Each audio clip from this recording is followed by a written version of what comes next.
Just before 1900 GMT, there was an explosion, as you can see, right by the finish line of the Boston Marathon. And then there was a second one nearby. Almost 30,000 people were taking part in the race, and there were hundreds of thousands of spectators there to watch. Police say 2 people have been killed and at least another 23 injured. Many of the injured are being treated in medical tents at the scene as the emergency services locked down the area. A no-fly zone has been put in place over the city. Boston's police commissioner held a press conference and has warned people to stay at home or in their hotels.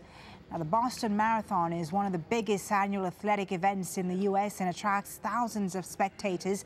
Witnesses say there was a loud explosion on the north side of Boylston Street just before the bridge that marks the finish line. And another loud explosion could be heard a few seconds later. Charlie Angela has the latest. As they crossed the finish line, there were cheers from people watching. Then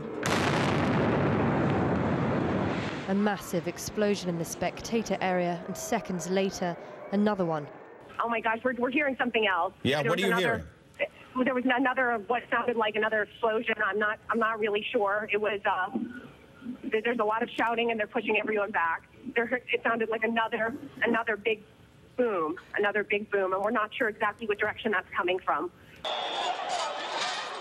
Officials scrambled to dismantle the barricades to get to the dead and injured. They include runners and their families and friends who'd been cheering them on. Amid the smoke and chaos, there were screams, and witnesses say they saw severed limbs. Medics on hand to help exhausted athletes found themselves treating life-threatening injuries instead. Mostly orthopedic injuries, traumatic amputations, injuries to arms and legs. Those are the ones that we're seeing at this time. So is the surgery right now an amputation? Well, some of the patients have already received traumatic amputations at the scene. Their legs, they feel like, have been blown off. This was supposed to be a festive day for Boston, with more than 26,000 registered runners and thousands more spectators.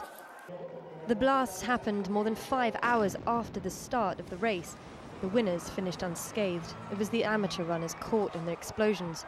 The pavements around the finish line now stained with blood. Police have not confirmed if this was a deliberate act, but the timings of the explosions is driving speculation that it could have been a coordinated attack. The city is now under lockdown, with people being urged to stay in their homes or hotel rooms.